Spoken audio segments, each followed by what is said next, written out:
اب آپ اس مبارک سلسلے کا نواں حلقہ سماعت فرمائیں۔ جیسے کہ کسی نے کہا تھا نا کہ سرے دار بھی پکارا، لبے بام بھی صدا دی، میں کہاں کہاں نہ پہنچا تیری دید کی لگن۔ حضور صلی اللہ علیہ وسلم قرآن پڑھے اور ظالم پتھر مارے۔ اسی لیے بی بی عائشہ نے ایک دفعہ پوچھا تھا کہ حضور آپ کی زندگی میں کوئی سخت ترین دن؟ آپ نے فرمایا عائشہ وہ میرے لیے سخت ترین دن تھا جب تیری قوم نے مجھے ٹھکرایا، میں طائف گیا تو پھر طائف والوں نے بھی میرے ساتھ کیا کہ جوتے مبارک خون سے بھر گئے۔ اتنے ظالموں نے پتھر برسائے، سفہائے طائف نے، بے وقوف پاگل بچوں نے شور کیا، اور نعوذ باللہ سب کو شتم۔ لیکن اللہ کے نبی ایک جگہ آ کے بیٹھے ہیں، اللہ نے فرشتے کو بھیجا کہ میرے بدی سے کہہ دو اگر بہت اداس ہو، بہت گھبرا گئے ہو تو ہم تو اس بات پہ بھی تیار ہیں، اگر ہمیں کہو تو ابھی پہاڑ کے فرشتوں کو حکم دیتے ہیں اور دونوں پہاڑوں کو ملا کے طائف والوں کو کچل کے رکھ دیتے ہیں ہمیشہ کے لیے۔ لیکن اللہ کے نبی کہتے ہیں اللہم اہد قومی فانہم لا یعلمون، کہ میرا اللہ میری قوم ہے ان پر عذاب نہ بھیج، ان کو ہدایت۔ تو سیرت نبی کا پہلو جو ہے اسی پہ آپ اندازہ کر لیں کہ اتنی تکلیفوں کے بعد، اتنے ظلم و ستم کے بعد، اتنے جبر و اکراہ کے بعد زبان پہ ایک ہی بات ہے کہ اللہم الیک اشکو ضعف قوتی وقلت حیلتی وہوانی علی الناس، اور اس کے بعد دعا ہے کہ اللہم اہد قومی فانہم لا یعلمون، اللہ میری قوم کو ہدایت دے۔ ایک صحابی نے کہا حضور آپ دعا دے، فرمایا بعثت رحمتن، اللہ نے مجھے رحمت بنا کے بھیجا ہے، اللہ نے مجھے عذاب بنا کے تو نہیں بھیجا کہ میں ان کے لیے بد دعا کروں۔ چلو میں ان کے لیے دعا کرتا ہوں، یہ مسلمان نہیں ہوں گے، ہو سکتا ہے ان کی اولادوں سے کوئی مسلمان ہو، ان کی نسلوں سے کوئی مسلمان ہو۔ تو حضور صلی اللہ علیہ وسلم نے اللہ کی توحید کے لیے ہر مقاطعہ، ہر معارضہ، ہر منازعہ، ہر مخالفت کو برداشت کیا اور اپنے سلسلہ دعوت کو، انذار کو جاری رکھا۔ وآخر دعوانا ان الحمد للہ رب العالمین۔ اللہ پاک آپ کو بھی ہمیں بھی سیرت طیبہ پہ چلنے کی توفیق عطا فرمائے۔ برادران اسلام، محترم بھائیوں، عزیز ساتھیوں، ہم نے اپنے دروس میں سیرت نبی پاک صلی اللہ علیہ وسلم کا جو سلسلہ شروع کیا ہے، درس سابق میں ہم اس مقام تک تقریباً پہنچے تھے کہ حضور صلی اللہ علیہ وسلم اور آپ کے صحابہ کے لیے جو مختلف مصائب، ابتلاءات، امتحانات آئے، کفار کی جانب سے سختیاں اور شدائد بڑھتے گئے۔ حضور صلی اللہ علیہ وسلم کے سب سے بڑے معاون جو آپ کے چچا ابی طالب تھے، ان کی وفات ہو گئی۔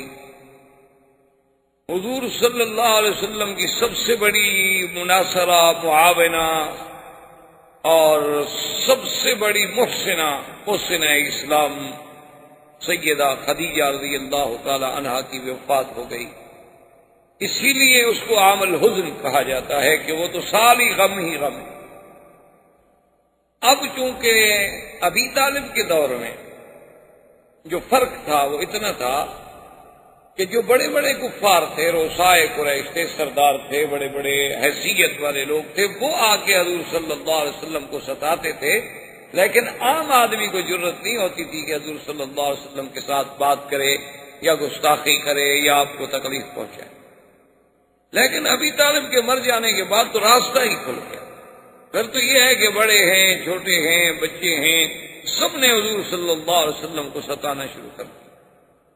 اور اسی دور میں بعین ہی یہی دور تھا کہ کفار قریش نے سوچا کہ بھی مسلمان جو حبشہ چلے گئے اور اگر حبشہ میں ان کو قدم جمانے کا موقع مل گیا، ہو سکتا ہے کہ ان کی تعداد وہاں بڑھ جائے،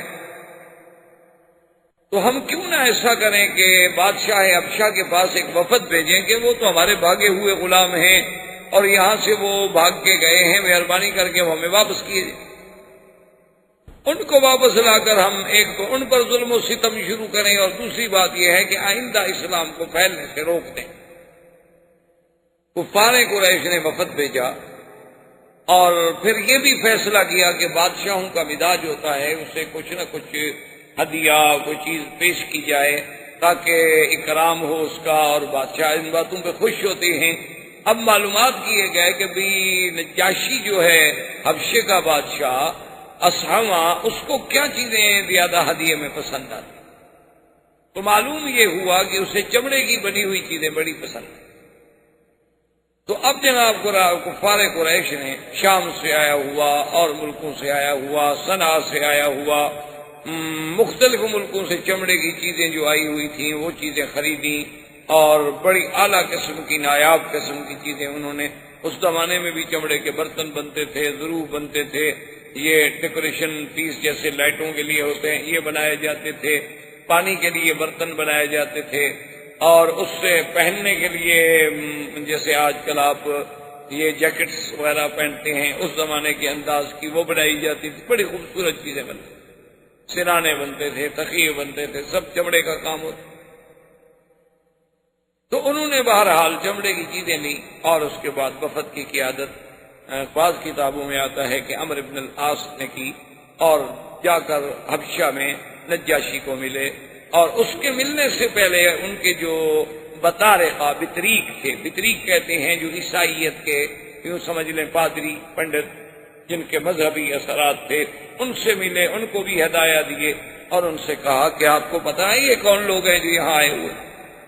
نہ تو یہ ہمارے دین پر ہیں، ہماری بھی مخالفت کر کے ہمارے دین کو بھی چھوڑ کے یہ لوگ وہاں سے بھاگے، چلو اگر یہ اچھے ہوتے تو تمہارا دین تو قبول کر لیتے نا، تمہارا دین بھی تو انہوں نے قبول نہیں کیا، نہ یہ تمہارے دین پر ہے۔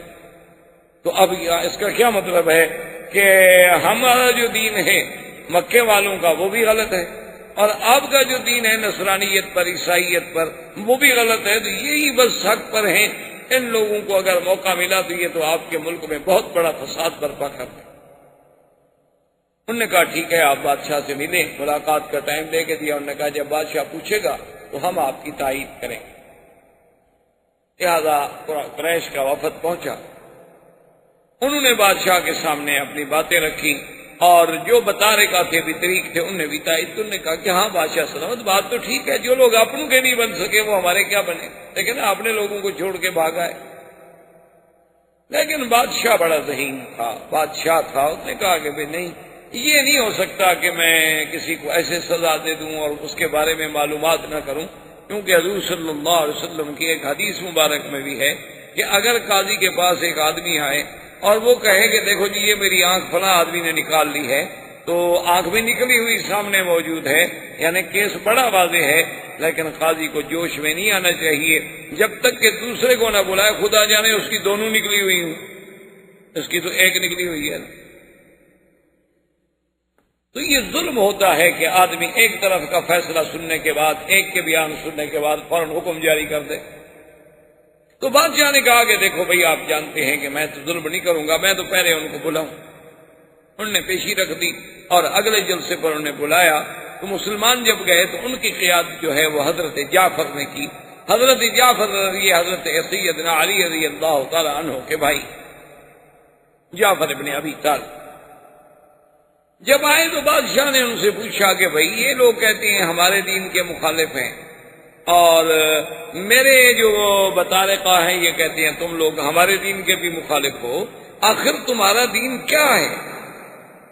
اور جو تم کہتے ہو کہ ایک، تو حضرت جعفر بن طالب نے بتایا کہ بادشاہ سلامت ہم تو ظلمات میں تھے، اندھیرے میں تھے، فسق و فجور میں تھے، شرک و بت پرستی میں تھے، آلہہ کو بتوں کو سجدہ کرنے والے، خنزیر کھانے والے، شرابیں پینے والے، ظلم و ستم کرنے والے، لوگوں کی عزت و آبرو لوٹنے والے، ڈاکے مار کے لڑکیاں اٹھانے والے، ہم تو اس قدر جور و ظلم میں پھنسے ہوئے تھے کہ ان اللہ من علینا وبعث فینا محمد صلی اللہ علیہ وسلم، اللہ نے ہم پر احسان کیا کہ ہمارے اندر ایک نبی پیدا کیا جس کا نام محمد مصطفیٰ ہے صلی اللہ علیہ وسلم، اور وہ ہمیں یہ حکم دیتی ہیں کہ ایک خدا کی عبادت، اور وہ ہمیں حکم دیتی ہیں کہ زنا نہ کرو، چوری نہ کرو، فساد نہ کرو، قتل نہ کرو، ڈاکہ نہ مارو، غیبت نہ کرو، کسی کو نہ ستاؤ، اور اسلام پہ رہو، نمازیں پڑھو، دین کے کام کرو، اللہ کی فرما برداری کرو، ہر وقت بندے کا اللہ سے تعلق جڑا رہے، وہ ہمیں یہ باتیں بتلاتے ہیں اور وہ فرماتے ہیں کہ مجھ پر اللہ کا قرآن اترتا ہے۔ تو جعفر ابن ابی طالب اپنا بادشاہ نے کہا کہ جعفر، وہ جو قرآن ان پہ اترتا ہے اس میں سے کچھ آپ کو بھی یاد ہے؟ تو نے فرمایا کہ ہاں۔ انہوں نے کہا تو پھر مجھے سنا۔ تو روایات میں آتا ہے کہ حضرت جعفر نے بسم اللہ الرحمن الرحیم کاف یا عین صاد ذکر رحمت ربک عبدہ زکریا اذ نادى ربه نداء خفیا، جب حضرت جعفر نے پڑھی، اور پھر حضرت جعفر قریشی تھے، اللہ نے قرآن بھی لغت قریش میں نازل کیا تھا، جب آپ نے قرآن پڑھا تو اتنا متاثر ہوا نجاشی، اتنا متاثر ہوا کہ اس نے اپنے وطارگاہ سے اور اپنے وزراء سے کہا، کہنے لگا واللہ مجھے خدا کی قسم ہے جس نے عیسیٰ کو بھیجا، جس نے عیسیٰ علیہ السلام کو پیدا کیا ہے، یہ ہے کہ میں ان پہ کبھی ظلم نہیں کر سکتا۔ یہ جو کچھ کہہ رہے ہیں بڑی اچھی بات ہے، کیا ہے کسی کو، وہ تو کہتے ہیں کسی کو نہ ستاؤ، فساد نہ کرو، قتل نہ کرو، تو بڑی اچھی باتیں ہیں، یہ میرے ملک میں رہ سکتے ہیں۔ انہوں نے کہا کہ جاؤ رہو میرے ملک میں، تم پر کوئی ظلم و تشدد نہیں ہو۔ چلے گئے۔ اب قریش نے سوچا کہ ہم اتنے دور سے سفر کر کے آئے، ہم نے ہدایہ بھی دی، سب کچھ کیا، ہم تو ناکام ہو گئے، فیل ہو گئے۔ انہوں نے دوبارہ ان کے ذہن میں ڈالا، انہوں نے کہا کہ جناب اصل بات تو آپ نے ہم سے پوچھی نہیں، وہ تو عیسیٰ علیہ السلام کو نہیں مانتے، وہ تو عیسیٰ علیہ السلام کی گستاخی کرتے ہیں اور توہین کرتے ہیں، کیونکہ اس دور میں نجاشی جو تھا وہ عیسائی تھا۔ جب ان کو یہ کہا گیا تو بادشاہ غصے میں ہے، اس نے کہا عیسیٰ علیہ السلام کی توہین کرتے ہیں؟ انہوں نے کہا ہاں جی بالکل، تو عیسیٰ علیہ السلام کو نہیں مانتے اور عیسیٰ علیہ السلام کی شان میں بڑی بے ادبی اور گستاخی کرتے ہیں، اللہ معاف کرے۔ تو ایسے لوگوں کو تو آپ نکال، میں نے کہا کہ دیکھو بات یہ ہے کہ ایسے تو میں ظلم نہیں کرتا، لیکن میں ان کو پھر بلاتا ہوں، اگر باقی وہ عیسیٰ علیہ السلام اور بی بی مریم کی شان میں کوئی گستاخی کرتے ہیں تو پھر میں صرف نکال کیوں دوں، میں ان کو سزا کیوں نہ دوں؟ انہوں نے پھر بلا لیا۔ جب پھر بلایا تو انہوں نے کہا حضرت جعفر سے کہ یا جعفر حل معک شیء فی عیسیٰ، تمہارے پیغمبر نے کوئی بات ایسی بھی کہی ہے کہ جو عیسیٰ علیہ السلام کے شان کے بارے میں ہو، اور تم اس کے بارے میں کیا عقیدہ رکھتے ہو؟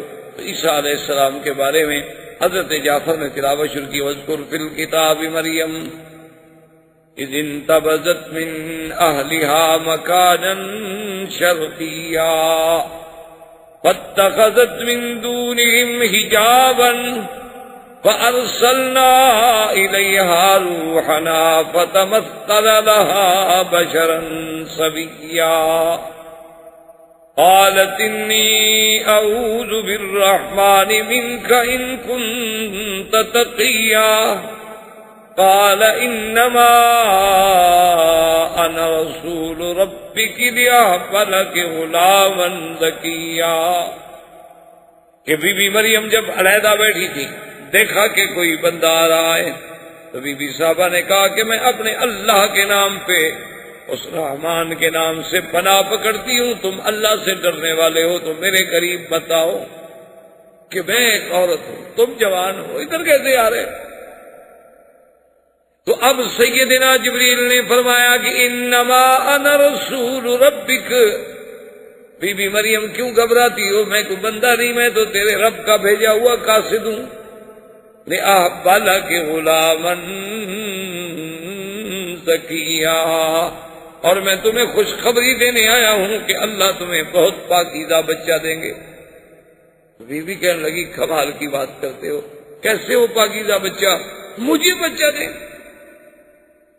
قالت انا یکون لی غلام ولم یمسسنی بشر ولم اک بغیا۔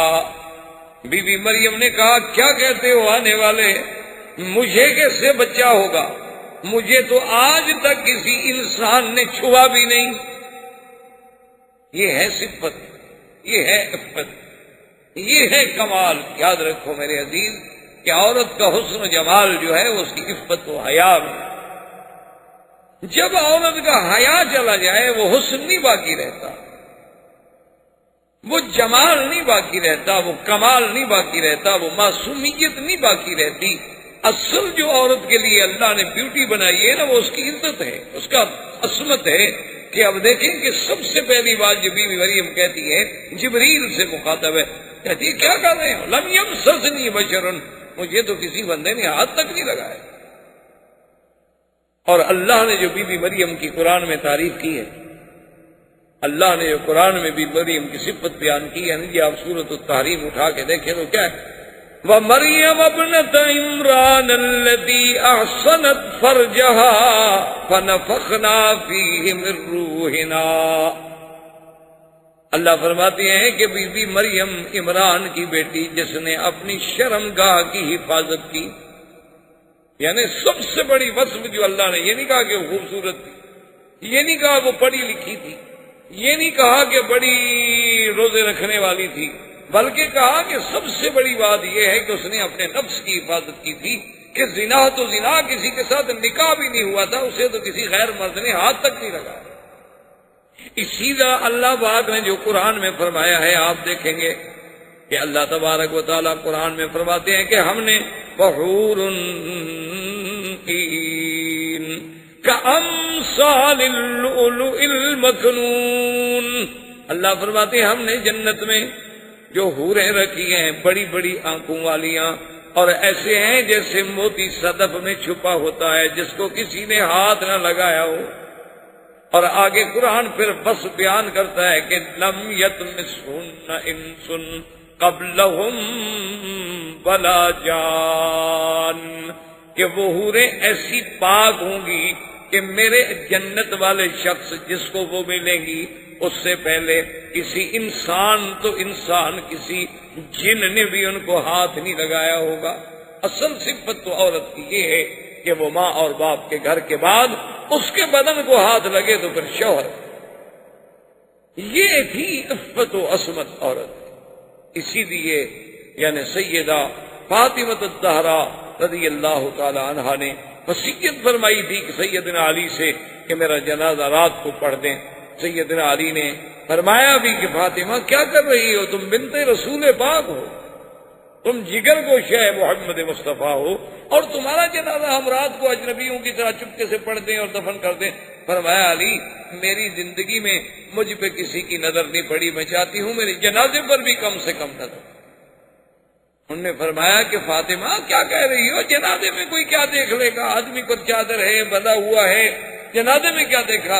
اس نے کہا کم از کم لوگ یہ تو اندازہ کر لیں گے نا کہ قد لمبا ہے، چھوٹا ہے، کیسا ہے، یہ تو کم از کم آدمی کا جنازے کے بعد میت کو دیکھنے سے بھی اندازہ ہو جاتا ہے، میں تو یہ بھی نہیں چاہتا۔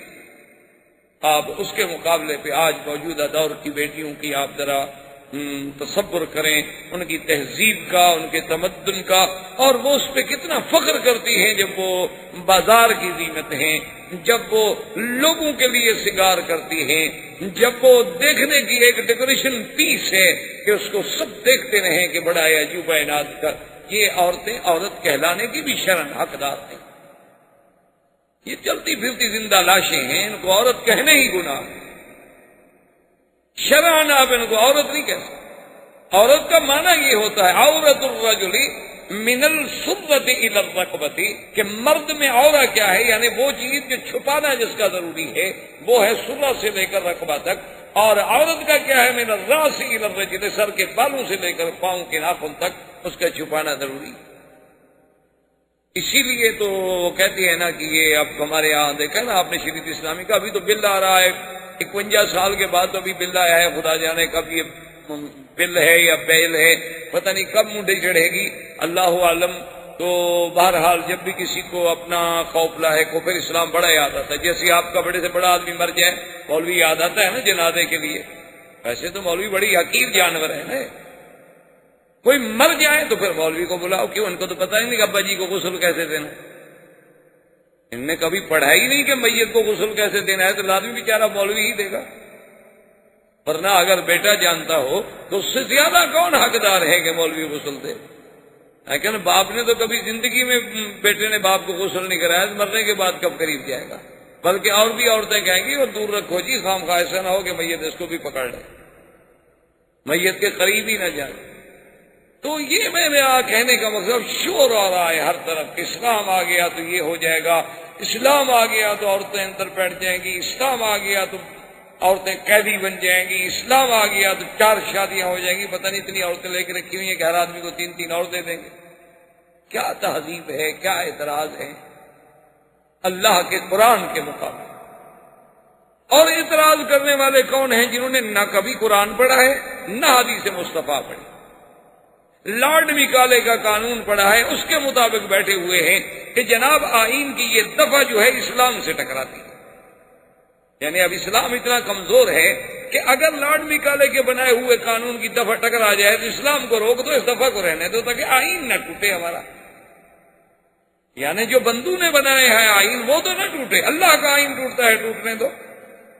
اب ہمارے فیشن میں سگار میں یعنی یہ ہوتا ہے کہ جب پارٹی ہو اور کسی بڑے آدمی کی پارٹی ہو وہاں تو ضروری ہوتا ہے کہ بیگم جو ہے وہ کھڑے ہو کے سرو کرے اور مہمانوں کو سنبھالے، اور اگر ساڑی باندھے تو سب سے اچھی ساڑی وہ ہوتی ہے جس سے آدھا پیٹ نظر آ، ورنہ ساڑی کیا ہوئی؟ باندھنے کا کیا فائدہ ہوا؟ ابھی اسی لیے تو باندھی جاتی ہے کہ ابھی آدھا پیٹ نظر آئے، پیچھے آدھی پشت نظر آئے، پورے سر کے بال نظر آئے، تبھی تو ماں جی یہ ہے صحیح معنی میں جو ساڑی باندھی جاتی۔ اور یہ انہوں نے پتہ نہیں آج تک تحقیق نہیں کی کہ یہ ساڑی سیدہ عائشہ باندھتی تھی، سیدہ فاطمہ باندھتی تھی، سیدہ خدیجہ باندھتی تھی، اصحاب رسول کی بیگمات باندھتی تھی، کہاں سے آئی ہے؟ کیا یہ کہیں ہندوؤں کی ایجاد تو نہیں؟ اور جن کے نام لے کے بی بی فاطمہ کے نام کی جناب باقاعدہ شیرنی تقسیم ہوتی ہے، لیکن بی بی فاطمہ کا کپڑے پہننے کے لیے کوئی بیٹی ہماری تیار ہے؟ ویسے بی بی فاطمہ کے نام پہ ماشاءاللہ بڑی ہمارے یہاں مٹھائیاں بٹتی ہیں، بڑی خیراتیں ہوتی ہیں، بڑی شیرینیاں تقسیم ہوتی ہیں، لیکن کبھی آپ نے بیگم سے کہا ہے کہ بیگم صاحب کیوں بی بی فاطمہ آپ کو اتنی محبوب ہیں، آپ بی بی فاطمہ والا لباس پہنیں گی؟ تو یہ تو پھر بی بی مریم تھی نا جناب، کہ جس کو اپنی عفت و عصمت کا یہ عالم ہے کہ وہ چیخ پڑی کہ لم یمسسنی بشر ولم اکو بغیہ، میں کوئی گناہ گار ہوں، میں کوئی بد کردار عورت ہوں کہ مجھے بچہ پیدا ہو جائے گا بغیر باپ کے؟ اللہ اکبر۔ جبریل نے کہا قال کذالک قال ربک هو علی ہین وَلِنَجْعَلَهُ آیَةً لِلنَّاسِ وَرَحْمَةً مِنَّا وَكَانَ أَمْرًا مَقْضِيًّا۔ جبریل علیہ السلام نے کہا بی بی مریم غصے میں آنے کی ضرورت نہیں ہے، یہ تو تیرے رب کا فیصلہ ہے، اور تیرے اللہ کو بغیر تیری شادی کے بغیر کسی چیز کے بچہ پیدا کرنا مشکل نہیں، بڑا آسان ہے۔ اور اللہ تو چاہتے ہیں کہ اس کو ایک نشانی بنائے اپنی قدرت کی، کہ کوئی یہ نہ کہے کہ اللہ بنا تو سکتا ہے لیکن جب تک میاں بیوی نہ ہوں وہ بھی نہیں بنا سکتا۔ اللہ چاہتے ہیں کہ میں اپنی قدرت کے تمام نمونے دکھا دوں، میں چاہوں تو نور سے ملائکہ پیدا کر دوں، میں چاہوں تو نار سے جن پیدا کر دوں، میں چاہوں تو مٹی سے آدم پیدا کر دوں، میں چاہوں تو آدم سے حوا پیدا کر دوں، میں چاہوں تو مریم سے عیسیٰ پیدا کر دوں۔ یخلق ما یشاء، میری مرضی میں جو چاہوں جیسے چاہوں، یہی تو اس کی شان۔ اچھا جی، انہوں نے کہا کمال ہے تو ٹھیک ہے، اور انہوں نے کہا بی بی تم بات کہو نہ کہو، کان امرا مقضیا، یہ تو اللہ کی تقدیر کا فیصلہ ہو چکا ہے، اب وہ تبدیل تھوڑا ہوتا ہے۔ اب جناب یعنی حمل بھی ہو گیا، بد حمل بھی ہو گئی، اب بچی بیچاری بیٹھی رو رہی، یا لیتنی مت قبل ھذا وکنت نسیا منسیا، رو رہی ہے پھر بھی، حالانکہ جبریل باتیں کر کے کہتی ہائے کاش میں تو پیدا ہی نہ ہوئی ہوتی، کم از کم چلو ٹھیک ہے میں بے گناہ ہوں، میرا دامن صاف ہے، لیکن قوم تو نہیں جانتی ہوں۔ جبریل کی بات ہوئی تو میرے ساتھ ہوئی ہے، پوری برادری کے ساتھ تو نہیں ہوئی نا، برادری مجھے جب آئے گی تو میں کیسے مقابلہ کروں گی؟ اللہ نے فرمایا تمہیں مقابلے کی ضرورت نہیں ہے، جب قوم سامنے آ جائے تم چپ کر کے صرف عیسیٰ کی طرف اشارہ کر دو، ہم جانے ہمارا عیسیٰ علیہ السلام جانے، قوم آ گئی غصے میں بری ہوئی ہے، کہتی یا اخت ہارون ما کان ابوک امرأ سوء وما کانت امک بغیا، کہ اے ہارون کی بہن، بعض لوگوں نے کہا کہ موسیٰ علیہ السلام کے جو بھائی تھے ہارون ان کی بہن، یہ مراد نہیں ہے، بلکہ مراد یہ ہے کہ کان رجل صالحا، اس علاقے میں ایک بہت بڑے عابد گزار تھے، تو ان کا نام ہارون تھا جس کی طرف نسبت کی گئی۔ انہوں نے کہا تیرا باپ اچھا، تیری ماں اچھی، یہ کیا؟ فاشارت الیہ، اب بی بی نے اشارہ کیا، قالوا کیف نکلم من کان فی المہد صبیا، قال انی عبد اللہ آتانی الکتاب وجعلنی نبیا وجعلنی مبارکا اینما کنت واوصانی بالصلاۃ والزکاۃ ما دمت حیا۔ اللہ تبارک و تعالیٰ فرماتی ہیں کہ بی بی نے اشارہ کیا، عشاء بول پڑے وہاں لحد میں، یعنی ابھی جھولے میں ہیں، اور بول پڑے کہ انی عبد اللہ، میں تو اللہ کا بندہ ہوں، اللہ نے مجھے نبی بنایا ہے، اللہ نے مجھے برکت والا بنایا ہے، اللہ کی عبادت کرنے والا، نمازیں قائم کرنے والا، والدین کی فرما بردار۔ اب حضرت جعفر پڑھ رہے ہیں اور نجاشی رو رہا۔ جب تلاوت ختم ہوئی تو نجاشی نے ایک لکڑی پڑی تھی چھوٹی، اس کہتے ہیں ارجون، ارجون کہتے ہیں باریک سی چھاپ، جیسے قرآن کہتے ہیں نا کہ جب چاند آخر میں پہنچتا کل ارجون القدیم، پھر اسی طرح ہو جاتا ہے۔ جیسے آپ نے دیکھا نا کھجور کیوں ایک ہلکی سی لکیر جس میں کھجور لگی ہوتی ہے، اسی طرح پھر چاند بھی ہلکا بن جاتا ہے۔ اتنی لکڑی اٹھا کے نجاشی نے کہا کہ واللہ یا جعفر، اے جعفر خدا کی قسم ہے، جو تم نے کہا ہے، جو تمہاری کتاب میں ہے، اس سے زیادہ کچھ نہیں، یہی حق ہے اور یہی عیسیٰ علیہ السلام۔ اب تو اور بتانے کا پریشان ہو گیا، ابھی یہ تو نجاشی اور متاثر ہو گیا۔ اور نے کہا دیکھو تم میری سلطنت میں رہو اور جب تک چاہو رہو، کوئی تمہیں روکنے والا نہیں۔ بطارکہ نے جناب شور کر دیا، اور نتیجہ یہ نکلا، اللہ تبارک و تعالی رحمت کرے، کہ انہوں نے ایک بڑی سازش برپا کر دی، اور ادھر نجاشی کا یہ عالم کہ وہ رات کو چوری سے جعفر کو بلا لیں، جعفر ابن ابی طالب رضی اللہ تعالی عنہ کو، اور اس سے قرآن پڑھنا اس نے شروع کیا، اور وہ تو مسلمان ہو گیا۔ یہ وہی نجاشی بادشاہ ہے کہ جس نے ام حبیبہ ابو سفیان کی بیٹی جو ہیں، جو زوجہ محمد مصطفیٰ ہیں صلی اللہ علیہ وسلم، ان کا نکاح حضور سے کرنے والا یہی نجاشی بادشاہ تھا۔ اسی نے حق المہر دی، اسی نے سارے اخراجات ادا کیے، اور اسی نے بی بی ام حبیبہ کو یہاں سے بانیاں دے کے، خادم دے کے، ہدایہ دے کے حضور صلی اللہ علیہ وسلم کی خدمت میں بھیجا تھا، وہ مسلمان ہو گیا۔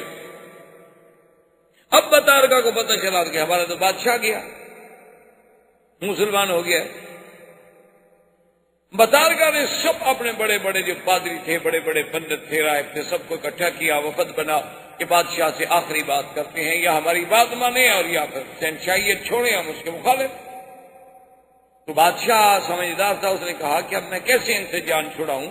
تو تاریخ کہتی ہے کہ اس نے یہ کیا کہ وہ جو سورت مریم قرآن کا صفحہ لکھا ہوا تھا وہ اس نے اپنے اندر کی جیب میں رکھ لیا، اندر کی جیب میں رکھ لیا، اور بیٹھ گیا، اور بطارکہ سے کہا کہ بھی کیا؟ انہوں نے کہا دیکھو بات سنو، کہ جو ہم کہتے ہیں نا کہ عیسیٰ کے بارے میں کہ وہ اللہ کا بیٹا ہے اور ثالث و ثلاثہ ہے اور یہ ہے اور وہ ہے، سارے جو ان کے عقیدے تھے جھوٹے، اگر تم ان عقائد کو مانتے ہو تو بالکل ٹھیک ہے، اگر نہیں مانتے ہو تو پھر ہم سب تمہارے خلاف اعلان جنگ کرتے ہیں۔ تو بادشاہ نے یوں سینے پہ ہاتھ رکھا اور کہا ہاں ہاں میں اس کو مانتا ہوں، میں تو اس کو مانتا ہوں، کہ ہاں ہاں میں تو اس کو مانتا ہوں، میرا تو ایمان ہے اس۔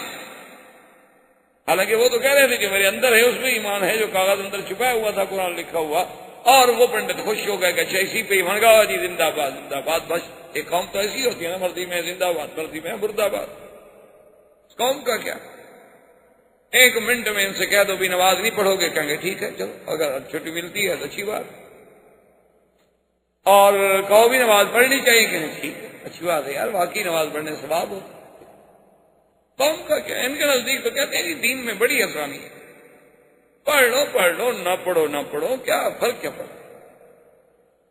تو اب جناب بہرحال وہ خوش ہو گئے، لیکن کچھ دنوں کے بعد ان کو پتہ چل گیا کہ بھئی نجاشی تو پکا مسلمان ہو گیا، تو روز مسلمان اس کے گھر آ جا رہے ہیں۔ تو انہوں نے بہرحال اعلان جنگ کر دیا نجاشی کے خلاف، اور اپنی جتنی عیسائی قوتیں تھیں ان سب کو جمع کیا۔ مسلمان ایک دریا تھا، دریا کی دوسری طرف آبادی تھی، اس میں رہتے تھے، اور اس طرف جنگ کا اعلان ہو گیا۔ نجاشی نے بھی کہا کہ ٹھیک ہے، مسلمان تو میں مسلمان ہوں، جو لڑتا ہے لڑے۔ اب مسلمان بیچارے پریشان کہ کیا ہوگا، کبھی اگر تو نجاشی جیت گیا پھر تو ہماری جان بچ گئی، وہ مسلمان ہے، اور اگر خدا نہ خاصہ آج کی جنگ میں نجاشی ہار جاتا ہے تو ہم تو ماریں گے، پھر تو جو آئے گا وہ عیسائی ہوگا، وہ ہمارا سب سے بڑا دشمن ہوگا۔ اس پریشانیوں میں مبتلا تھے۔ انہوں نے کہا کہ آخر کون آدمی جائے اتنا بڑا دریا عبور کر کے جا کے خبر لے کے آئے؟ تو حضرت زبیر نے کہا کہ میں جاؤں۔ زبیر آئے وہاں سے دریا عبور کر کے۔ اللہ کی مہربانی یہ ہوئی کہ نجاشی کو اللہ نے فتح دی، مخالفین شکست کھا گئے۔ واپس آئے تو انہوں نے کہا کہ مسلمانوں تمہارے لیے خوشی ہے، خیر ہے کہ نجاشی بچ گیا، اس کی سلطنت بھی بچ گئی۔ یہ وہی نجاشی ہے کہ جس کے مرنے پر اللہ نے اپنے نبی پاک کو اطلاع دی، اور آپ نے صحابہ سے فرمایا مات اخیکم النجاشی، کہ تم ہمارا بھائی مسلمان نجاشی فوت ہو گیا ہے، چلو اس پہ ہم صلاۃ الجنازہ، نماز جنازہ غائبانہ پڑھیں۔ اور یہی وہ مسئلہ ہے جو ائمہ کے درمیان میں بھی مابہم اختلاف ہے، کیا سکیں اتفاق سے، کیونکہ بات آ گئی ہے تو کہ کیا کسی کے مرنے پر غائبانہ جنازہ نماز پڑھی جا سکتی ہے یا نہیں پڑھی جا سکتی۔ یہ مسئلہ جو ہے ائمہ کرام کے نزدیک مابہم اختلاف۔ امام احمد ابن حنبل رحمۃ اللہ علیہ کے ماننے والے، اسی طرح امام شافعی رحمۃ اللہ علیہ کے ماننے والے اور علماء اہل حدیث اس بات کے قائل ہیں کہ اگر کوئی بندہ مثلا کسی ملک میں، ہندوستان میں مر گیا، پاکستان میں مر گیا، بنگلہ دیش میں مر گیا، اور ہم اس پر یہاں جنازہ غائبانہ پڑھے تو کہتے ہیں بھی جائے۔ ان سب کی بڑی دلیل جو ہے وہ یہی نجاشی کا قصہ ہے کہ نجاشی کی موت حبشہ میں ہوئی، اور سرکار دو عالم صلی اللہ علیہ وسلم نے جنازہ جو ہے وہ تو مکے میں پڑھا، وہاں تو نہیں پڑھا، مدینہ منورہ میں پڑھا۔ تو کہاں حبشہ اور کہاں مدینہ منورہ، تو بننا ہی ہے کہ صلاۃ الغائب۔ ان سب حضرات کی دلیل یہ ہے۔ امام ابو حنیفہ رحمۃ اللہ علیہ کے نزدیک غائبانہ نماز جنازہ پڑھنے کی اجازت نہیں ہے۔ وہ فرماتے ہیں کہ اس لیے وہ فرماتے ہیں کہ پہلی چیز تو یہ دیکھو کہ کیا ہر اس آدمی پر جنازہ غائبانہ پڑھا جائے گا جس کا پہلے بھی جنازہ ہو چکا ہو یا نہ ہوا ہو؟ وہاں نجاشی کا جنازہ کس نے پڑھا تھا حبشہ میں؟ وہاں تو اس کا جنازہ پڑھا ہی نہیں گیا، مسلمانوں کو تو خود پتہ نہیں تھا جنازہ کیسے پڑھا جاتا ہے۔ وہ مسلمان تو مکے سے ہجرت کر کے بیچارے وہاں پہنچے ہوئے تھے، اور ابھی دین کے احکام آئے ہی نہیں تھے۔ اور دوسری بات یہ ہے کہ وہ تو اللہ نے باقاعدہ خبر کی، جبریل کو بھیج کے اطلاع دی حضور صلی اللہ علیہ وسلم کو کہ نجاشی مر گیا ہے۔ اور بعض روایات میں یہ بھی ہے کہ جیسے بیت المقدس کو سامنے کر دیا گیا، اسی طرح نجاشی کو بھی اللہ کے نبی کے سامنے کر دیا گیا، اور حضور صلی اللہ علیہ وسلم نے اس میں جنازہ پڑھا۔ تو فرماتے ہیں کہ یہ تو خاص واقعہ ہے، ورنہ اس کے علاوہ اور کتنے صحابہ جنگوں میں شہید ہوتے رہے، حضور نے کسی اور کا جنازہ کیوں نہیں پڑھا؟ کہ اگر غائبانہ جنازہ سب کے لیے تھا تو حضور کی دعا کس کو نہیں چاہیے تھی؟ بھائی چاہے کتنا بڑے سے بڑا شان والا صحابی ہو، لیکن حضور کی دعا کے لیے تو سب محتاج تھے۔ تو کتنی لوگ ہیں جن کی حضور کو اطلاع ملی کہ حضور فلاں صحابی شہید ہو گئے، فلاں صحابی شہید ہو گئے، فلاں صحابی شہید ہو گئے، لیکن حضور نے کسی کا بھی نہیں پڑھا۔ اور تیسری بات یہ ہے کہ وہاں منیفہ رحمۃ اللہ علیہ ایک حدیث سے استدلال فرماتے ہیں کہ ایک عورت تھی جو مسجد کی صفائی کرتی تھی، وہ بیمار ہو گئی، تو حضور نے فرمایا کہ بھائی اگر وہ فوت ہو جائے تو مجھے خبر دی جائے، کیونکہ وہ مسجد کی خادمہ تھی، میں چاہتا ہوں کہ اس کا جنازہ میں خود پڑھوں۔ اور جب وہ صبح ہوئی، حضور صلی اللہ علیہ وسلم نے پوچھا کہ بھئی اس بی بی کا کیا حال ہے، وہ مسجد کی جو خدمت کرتی تھی؟ انہوں نے کہا یا رسول اللہ ماتت، وہ تو فوت ہو گئی۔ حضور نے فرمایا اللہ اعظم تمونی، تم لوگوں نے مجھے خبر کیوں نہیں کی؟ میں نے تو پابند کیا تھا۔ انہوں نے کہا حضور وہ رات کو فوت ہو گئی، آپ آرام میں تھے، ہم نے یہ مناسب نہیں سمجھا کہ حضور صلی اللہ علیہ وسلم کو رات کو جگایا جائے، اور جنازے میں بلا وجہ تاخیر کرنے سے آپ نے منع فرمایا ہے کہ جتنا جلدی ہو سکے میت کو دفن کرو۔ حضور نے فرمایا دلونی علی قبرہ، اس کی قبر پر مجھے لے کر حضور صلی اللہ علیہ وسلم تشریف لے آئے، فصلی علی قبرہا، حضور نے پھر قبر پہ کھڑے ہو گئے جنازہ۔ تو اب امام حنیفہ فرماتے ہیں کہ بھی اگر غائبانہ جنازہ ہی پڑھنا تھا تو وہی مسجد میں کھڑے ہو، حضور فرماتے ہیں کہ ایک دفعہ اور پڑھ لو جنازہ، پھر قبر پہ آنے کی کیا ضرورت؟ تو اس لیے بہرحال یہ اپنے اپنے دلائل ہیں، اور ان کا موقع جو ہے وہ تو کتب احکام اور کتب فقہ ہوتی ہیں، لیکن اگر ایک مسئلہ سامنے آ گیا تو افادے اور استفادے کے لیے میں نے کچھ تھوڑی سی باتیں اس پہ عرض کر دی۔ تو بہرحال اب جناب حبشہ کے نجاشی کی وجہ سے وہاں تو مسلمان مطمئن ہو گئے، لیکن حضور صلی اللہ علیہ وسلم کے لیے بڑا شدت تھا۔ حضور صلی اللہ علیہ وسلم نے سوچا، آپ طائف تشریف لے گئے، طائف میں آپ کو امید تھی کہ شاید کوئی اللہ کا بندہ میری بات وہاں سن لے اور اسلام لے آئے اور اسلام کی اعانت کا ذریعہ بن جائے۔ وہاں حضور صلی اللہ علیہ وسلم کی طائف والوں نے اتنی مخالفت کی کہ حضور نے بی بی عائشہ کو فرمایا تھا کہ عائشہ وہ طائف کا جو دن مجھ پہ سخت گزرا ہے نا، ایسا دن کبھی سخت۔ حضور صلی اللہ علیہ وسلم پہ پتھر برسائے ظالموں نے، آپ کا بدن مبارک لہو لہان ہو گیا، آپ کے جوتے مبارک خون سے بھر گئے۔ آپ راستے میں تشریف لائے تو ایک باغ تھا، اس باغ میں کچھ دیر سستانے کے لیے، کچھ دیر آرام کرنے کے لیے حضور اندر چلے گئے۔ وہ باغ جو ہے وہ تھا عتبہ اور شیبہ کا، یہ دونوں مکے کے بڑے کافروں میں تھے۔ حضور صلی اللہ علیہ وسلم نے یہ سوچا کہ چلو کچھ دیر تو آرام، تھوڑی سی دیر بیٹھ۔ عتبہ اور شیبہ بھی موجود تھے باغ میں، انہوں نے جب دور سے دیکھا تو انہوں نے بھی پہچان لیا کہ ہذا محمد الرسول اللہ صلی اللہ علیہ وسلم، لیکن ان کے دل میں پھر بھی کچھ نہ کچھ وہ آخر برادری کا، قوم کا، کچھ روایات کا، عادات کا بھی تو لحاظ ہوتا ہے۔ انہوں نے اپنے غلام کو بلایا اور غلام سے کہا کہ یہ کچھ انگور ہیں، پانی ہے، لے جاؤ محمد رسول اللہ کی خدمت میں پیش کرو، کچھ بھی ہو ہماری مخالفت اپنی جگہ ہے لیکن آخر ہمارے باغ میں تو آئے ہیں۔ قریش میں، عرب میں روایات کا بڑا لحاظ تھا، آج بھی بڑے بڑی قومیں جو ہیں مارشل قسم کی قومیں، ان میں بھی روایات پڑی ہیں کہ بس اگر دشمن بھی دروازے پہ آ گیا تو بس آ گیا۔ وہ انگور لایا، پانی لایا، حضور کی خدمت میں پیش کیا۔ حضور صلی اللہ علیہ وسلم نے اپنا بدن مبارک دھویا، اپنے ہاتھ پاؤں مبارک صاف فرمائے، اس کے بعد پانی تھوڑا نوش فرمایا، وہ انگور سامنے رکھا، فرمایا بسم اللہ الرحمن الرحیم۔ جب حضور نے پڑھا بسم اللہ الرحمن الرحیم تو وہ غلام، اس کا نام تھا عداس، متحیر، حیران ہو، کہا کہ بسم اللہ الرحمن الرحیم، یہ تو مکے کے قریش والے، کفار قریش، رؤسائے قریش، وہ تو کبھی نہیں پڑھتے بسم اللہ الرحمن الرحیم۔ وہ تو اگر کبھی خدا کا نام لینا بھی چاہتے ہیں تو کہتے ہیں اسم کا اللہم، یہ الرحمن الرحیم تو وہ نہیں جانتے۔ یہ تو قریش کے سردار ہیں، قریشی ہیں، ہاشمی ہیں، یہ کہاں سے بسم اللہ الرحمن الرحیم پڑھ رہے ہیں؟ تو جب وہ بڑا حیران ہوا تو حضور نے فرمایا کہ عداس کیوں حیران ہو؟ انہوں نے کہا حضور ایسے کلمات میں نے آج سے پہلے کبھی سنے نہیں کسی مکے والے سے۔ حضور نے فرمایا اچھا تم یہ بتاؤ کہ من اینا، تم کہاں کے رہنے والے ہو؟ انہوں نے کہا من نینوا، یا رسول اللہ میں نینوا ایک بستی ہے عراق کی طرف، اس کا رہنے والا ہوں۔ حضور نے فرمایا اچھا تم اس نینوا کے رہنے والے ہو الذی فیہا یونس ابن متیٰ، جس میں حضرت یونس ابن متیٰ تھے۔ اب تو عداس اور حیران ہو گیا، اس نے کہا کہ آپ کیسے جانتے ہیں یونس ابن متیٰ کو؟ آپ نے فرمایا عداس حیران ہونے کی بات نہیں، انہ اخی وانہ نبی من انبیاء اللہ، وہ میرے بھائی تھے گویا اور وہ بھی اللہ کے نبی تھے، اور جو بات یونس ابن متیٰ کہتا تھا وہی بات میں کہتا ہوں۔ اب ان کو نہیں سمجھ آتی تو میں کیا کروں، ورنہ میری دعوت اور حضرت یونس کی دعوت ایک تھی۔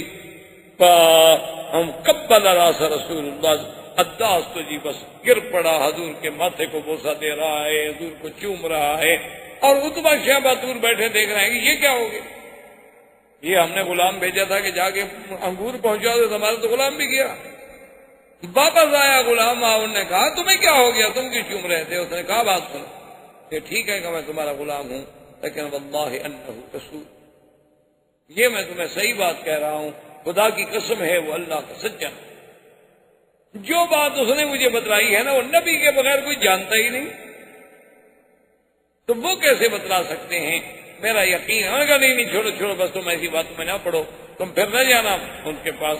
اور چونکہ نوکر تھا، ملازم تھا، اس کو ذرا ڈانٹ دیا۔ حضور صلی اللہ علیہ وسلم باغ سے چل پڑے، مکے کے قریب آئے، لیکن حضور رک گئے۔ حضور نے فرمایا کہ اب میں کیسے ادخل مکہ، کیسے مکے میں داخل ہوں؟ مکہ تو میں چھوڑ کے نکلا تھا کہ مجھے باہر کوئی امان ملے گی، باہر کوئی ساتھی ملیں گے، باہر کوئی نصرت ملے گی، لیکن باہر سے بھی کوئی ساتھ نہ ملا۔ اب پھر میں اکیلا مکے میں جاؤں تو صفحائے مکہ تو پھر میری مخالفت اور زیادہ تیز کر کہ اچھا جی باہر سے لوٹا ہے۔ حضور صلی اللہ علیہ وسلم نے پیغام بھیجا ایک سردار کو، اس کا نام تھا اخنس بن شریح۔ اس کو پیغام بھیجا کہ اخنس بن شریح، تم مکے کے سرداروں میں سے ایک سردار ہو، کیا میں تمہاری پناہ میں آ سکتا ہوں مکہ مکرمہ میں؟ چلو تم میرے دین پہ آؤ نہ آؤ، مانو نہ مانو، لیکن بڑے لوگ آخر پناہ تو دیتے ہیں نا، میں تمہاری پناہ میں جوار میں آ سکتا ہوں مکہ مکرمہ؟ خود نے کہا کہ میرا چونکہ قریش سے معاہدہ ہے، میں اپنے معاہدے کو نہیں توڑ سکتا، میں آپ کو پناہ نہیں دے سکتا۔ حضور صلی اللہ علیہ وسلم نے سہیل ابن عمرو کے پاس آدمی بھیجا کہ سہیل ابن عمرو بھی مکے کا بہت بڑا سردار تھا، بڑا حوصلے والا آدمی تھا، کہ جب یہ حدیبیہ کے موقع پہ صلح ہوئی حضور کے ساتھ، یہی سہیل ابن عمرو تھا دستخط کرنے والا، اور بڑا آدمی تھا قریش میں سے، اور ویسے بھی بڑا حلم والا، حوصلے والا، بڑا نرم دل آدمی تھا۔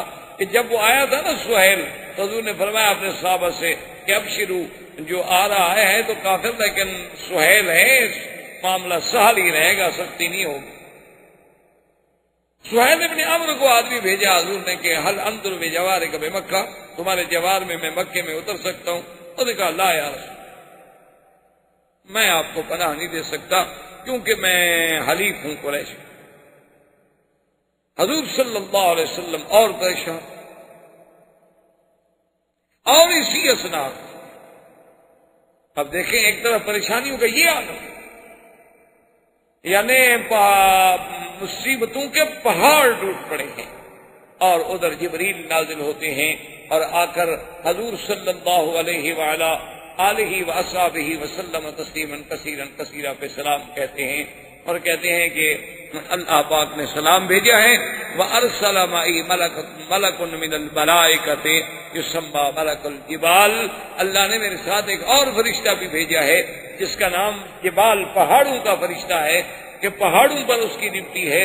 اور اللہ فرماتے ہیں اِنَّ رَبَّكَ يُقْرِئُكَ السَّلَامَ، تیرے رب نے محمد مصطفیٰ تجھ پہ سلام بھیجے ہیں، اور ساتھ یہ بھی فرمایا ہے کہ اگر تم چاہتے ہو تو نطبق الاخشبین علی اہل الطائف، وہ جو پہاڑ ہے نا اخشبین، ایک ادھر اور ایک ادھر، اگر آپ چاہیں تو ہم حکم دیتے ہیں ملک کو کہ دونوں پہاڑوں کو ملا دے اور ان کو کچل ختم کر دے۔ یعنی ایک طرف یہ سختی ہے، ایک طرف قدرت کی طرف سے یہ قوت و طاقت ہے، لیکن پتہ ہے حضور نے کیا فرمایا؟ فرمایا اللہم اہد قومی فانہم لا یعلمون، کہ جبریل میرے اللہ سے کہہ دو کہ میری قوم کو ہدایت دے دیں، وہ جانتے نہیں، وہ جاہل ہیں، وہ ابھی تک مسئلہ نہیں سمجھ رہے، ان کو ہلاک کرنے کی ضرورت نہیں ہے، ان کو برباد کرنے کی ضرورت نہیں ہے۔ صحابی نے عرض کیا کہ یا رسول اللہ آپ ان کے لیے تباہی کی دعا مانگے۔ فرمایا اللہ نے مجھے تو رحمت بنا کے بھیجا ہے، میں کسی کے لیے عذاب کی کیسے دعا؟ فرمایا دیکھو اگر یہ مسلمان بھی ہوں گے، ہو سکتا ہے ان کی نسل سے، ان کی اولادوں سے، ان کی پشت سے اللہ کوئی مسلمان پیدا کر دے۔ اور دیکھو بالکل وہی ہوا جو حضور چاہتے تھے۔ ابو سفیان اسلام لائے، ابو جہل کا بیٹا اکرمہ بطل من ابطال الاسلام بنا، ولید بن المغیرہ کا بیٹا خالد سیف الرحمان بنا۔ بالکل عین حضور کی وہ تمنا، وہ دعا جو تھی کہ چلو یہ نسل نہ صحیح، ان کی آنے والی نسل میں اللہ کوئی ایسا بندہ بھیج دے۔ آپ دیکھتے ہیں کہ خالد کا کتنا بڑا مقام ہے کہ آج تک کفر حضرت خالد کی تلوار کی کاٹ کو نہیں بھول سکتا۔ دیکھو نا مسلمان ہم ڈھاتے ہیں، کمزور ہیں. آخر آپ دیکھیں کہ آج کل کا میڈیا اور انٹرنیٹ اور ساری دنیا لگی ہوئی اسلام اسلام اسلام اسلام. کیا بلا ان کو کھا گئی؟ ہمارے پاس تو اللہ کے بندے ابھی تک وہی ٹانگا اور گدا گاڑی چلتی ہے. ان کو کیوں موت آئی ہوئی ہے اسلام سے؟ لیکن وہ جانتے ہیں کہ یہ سرکس کا شیر ہے. جب یہ جاگ گیا نا، اس کو پتہ چل گیا کہ میں شیر ہوں، بس یہ ابھی اپنے آپ کو ذرا کھیل کود میں لگایا ہوا ہے، لہو و لعب میں پڑا ہوا ہے. یہ ابھی تو اس کو لوگ بندر سمجھ کے نچا رہے ہیں، لیکن یہ جب اپنی پہ آ گیا نا، پھر اس کی ایک دھاڑ کے آگے بھی کوئی نہیں ٹھہرے گا. پھر تو اللہ اکبر کی نعرہ ہی لگانا ہے نا، اور کیا کرنا. پھر ان کے میزائل کس کام آئیں گے؟ یہ تو اس وقت سے ہم نے دیکھے ہوئے ہیں جب ہمارے مدنی باغ پیدا ہوئے. یہ تو اس وقت آپ قرآن کو اٹھا کے دیکھیں نا، جنہوں نے کیا کہا کہ انا كنا نعبد منها مقاعد للسمع فمن يستطع الآن يجد له شهابا رصدا، کہ ہم نے اپنے اوپر ٹھکانے بنائے ہوئے تھے آسمانوں میں، اور ہم جا کر فرشتوں کی بات سنتے تھے. لیکن کیا کریں، اب ہم جاتے ہیں تو وہاں سے ہمیں میزائل آسمانی مارے جاتے ہیں. وہ شہاب رصد کیا تھا جسے آپ کہتے ہیں جی تارا ٹوٹا؟ تو ہمارے تو یہ ہماری اصل وجہ یہ ہے. لیکن یہ رات دن، یعنی کوئی دنیا میں اگر ان کا کوئی جہاز بھی گر جائے، کہتے ہیں مسلمان نے پھونک ماری ہو، ہمارا جہاز گر گیا. وہ بدبخت ہو، جہاز تمہارا گر گیا. ہم نے کہا نہیں یہ نہیں، چلو دعا، پھونک نہیں ماری ہوگی نا، کھڑے ہو کے دعا کی، کنوتے نادرا پڑی ہو. بھئی ہاں بالکل ٹھیک ہے، ہمارا تو خدا پہ ایمان ہے. تم 25 مارو گے، خدا اس سے زیادہ تمہارے بات ہے. گنتے جاؤ. ہمارا تو اب بھی ایمان ہے کہ ساری دنیا کا یہودی اسی لیے اکٹھا ہو رہا ہے تاکہ ان کو ہلاک ہونے میں ہمیں ڈھونڈنا نہ پڑے. ہمارا تو اب بھی ایمان ہے، ہمارا تو عقیدہ ہے اسلام آئے گا، ابھرے گا، اور اسے دنیا کی کوئی طاقت نہیں روک سکتی. دنیا کوئی طاقت نہیں روک سکتی. اب دیکھیں نا جی، کہاں اسلام ہے؟ آپ کا ہندو چیخ پڑا، اگر اسلام کا بل آ گیا تو ہمیں بڑا خطرہ ہے. تو اسلام کے بل سے آپ کو کیا خطرہ ہے؟ کہتے پھر کہیں مسلمان جاگ نہ جائے. اگر جاگ گیا تو پھر اس کو پتہ ہے نا کہ 850 سال تو پہلے بھی رہے ہیں ہم پر. تو پہلے چپراسی تو نہیں لگے ہوئے تھے نا وہاں. یہ تو جب ہم بد عمل ہوئے تو گر گئے نا. آج تک صلیبیوں کو ایوب بھولا ہوا ہے، صلاح الدین بھولا ہوا ہے، مغیرہ بھولا ہوا ہے. آج تک کفر کو سیدنا عمر اور خالد بھولے ہوئے ہیں.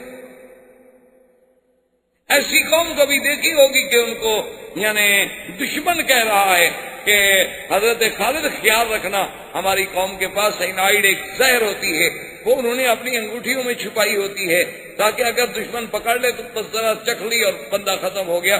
جس کا ذائقہ آج تک کوئی رپورٹ نہیں کر سکا. اتنی خطرناک وہ زہر ہے. خیال کرنا کسی کے ہاتھ کا پانی نہ پینا، کھانا نہ کھانا، کہیں دشمن زہر نہ ملا دے. تو حضرت خان نے فرمایا اچھا وہ کیا ہوتی ہے؟ تو اس نے اپنی انگوٹھی کھولی، اس نے کہا دیکھ یہ ہو. اچھا یہ تو بہت تھوڑی سی ہے. انہوں نے کہا کمال کر رہے ہو، اس کو تو زبان لگ جائے تو بس دندہ بھر جائے، تم کہہ رہے ہو تھوڑی سی ہے. انہوں نے کہا اچھا اس کو اس میں ڈالو. انہوں نے کہا کیا کر رہے ہو؟ ڈالو تو صحیح. بسم اللہ الذی لا یضر مع اسمہ شیء فی الارض ولا فی السماء وهو السمیع العلیم. اور صاحب نے گلاس پی گیا، وہ ہکا بکا دیکھ رہا، اب گرا اب گرا اب گرا. انہوں نے کہا کیا گرا؟ انہوں نے کہا تمہیں کچھ نہیں ہو سکتا. کیا مطلب؟ جس خدا خالق کے اسی کے نام سے ہم نے پی ہے، اس نے مجھے. تو اس قوم سے کون نہ ڈرے میرا بھائی. یہ کمال ہے نا کہ ادھر شدتوں کا یہ عالم ہے اور ادھر مدنی کی رحمت کا یہ عالم ہے.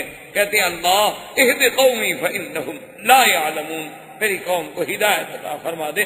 یہ بیچاروں کا قصور کوئی نہیں، یہ جانتے. اور حضور صلی اللہ علیہ وسلم نے سہیل کو پیغام بھیجا، اس نے بھی انکار کیا. آخر میں حضور صلی اللہ علیہ وسلم نے مطعم ابن عدی کو پیغام بھیجا. انہوں نے کہا مکے والوں کچھ تو عقل کرو. آخر مطعم ابن عدی نے کہا کہ یا رسول اللہ انزل فی جوار، چلو آپ میری پناہ میں آ جائیں، میں آپ کو اپنی پناہ میں لیتا ہوں اور آپ بالکل تشریف لائیں، اور جس وقت آپ مکے میں پہنچے تو آپ ہمیں باخبر. حضور نے خبر دی. مطعم نے کیا کیا کہ اپنے بیٹوں کو 6 بیٹے تھے اس کے، حکم دیا کہ سب اسلحہ اچھی طرح پہن لو، تیار ہو جاؤ. اور حضور سے پوچھا کہ کیا کرنا ہے؟ حضور نے فرمایا میں نے تو پہلے کعبے کا طواف کرنا ہے. جا تو آگے حضور چل رہے ہیں اور پیچھے مطلب ابن عدی کے 6 بیٹے مسلح ہو کے جا رہے ہیں اور قریش کھڑے ہیں. یہ کیا ہوگا؟ اس نے کہا خبردار. ابو سفیان دوڑا, اس نے کہا پتہ یہ کیا ہوگا؟ کیا تم بھی مسلمان ہو گئے کہ نبی کے پیچھے چلو؟ سے کہا دیکھو ابو سفیان میں مسلمان نہیں ہو گیا, لیکن نظر رسول اللہ صلی اللہ علیہ وسلم فی جواری, اللہ کے نبی میری امان میں اترے ہیں, لہذا ابھی کوئی ہاتھ نہ بڑھائے. اگر حضور کو کسی نے نقصان پہنچانے کی کوشش کی تو میں ٹکرا جاؤں گا اس سے. انہوں نے کہا اچھا اگر تم نے پناہ دی ہے, کیونکہ یہ ہمارا عرب کا رواج ہے کہ ہم ایک دوسرے کی امان کو بڑی قدر کی نگاہ سے دیکھتے ہیں, چلو ہم حضور سے کچھ نہیں کہتے, لیکن بس وہ ان سے کہیں کہ ہمارے خداؤں کا معاوضہ نہ کرو. اسی اثنا میں جب شدت و ظلم و ستم کے پہاڑ ٹوٹ رہے ہیں, کوئی صحابہ حبشے میں ہیں, کوئی صحابہ مستضعفین ہیں, کوئی صحابہ ایمان کو چھپائے ہوئے ہیں اور نماز پڑھنے کی بھی توفیق نہیں ہوتی, تو ایک دن حضور صلی اللہ علیہ وسلم مکے سے باہر نکلے کہ میں جا کے عبادت کروں. اللہ پاک نے خبر دی کہ میرا مدنی کوئی بات نہیں, آپ ذرا آگے آئیں. حضرت عبداللہ ابن مسعود بھی ساتھ ہیں. آپ نے فرمایا کہ تم بیٹھ جاؤ. آگے جا کے حضور نے نماز شروع کی اور اس کے بعد جنوں کا ایک وفد گزرا جس کو اللہ نے قرآن میں مختلف مقامات میں جس کا ذکر کیا ہے. وَإِذْ صَرَفْنَا إِلَيْكَ نَفَرًا مِنَ الْجِنِّ يَسْتَمِعُونَ الْقُرْآنَ فَلَمَّا حَضَرُوهُ قَالُوا أَنصِتُوا فَلَمَّا قُضِيَ وَلَّوْا إِلَىٰ قَوْمِهِم مُنذِرِينَ قَالُوا يَا قَوْمَنَا إِنَّا سَمِعْنَا كِتَابًا أُنزِلَ مِن بَعْدِ مُوسَىٰ مُصَدِّقًا لِّمَا بَيْنَ يَدَيْهِ يَهْدِي إِلَى الْحَقِّ وَإِلَىٰ طَرِيقٍ مستقیم. اللہ کے نبی نماز پڑھے اور جن آئے, اتنی جنات آئے. دوسری جگہ قرآن کہتا ہے وَأَنَّهُ لَمَّا قَامَ عَبْدُ اللَّهِ يَدْعُوهُ كَادُوا يَكُونُونَ عَلَيْهِ لِبَدًا. اللہ فرماتے ہیں کہ جب حضرت محمد مصطفیٰ میرا بندہ میری عبادت کے لیے کھڑا تھا, ایسے وہ گر رہے تھے جیسے لپٹ رہے ہوں.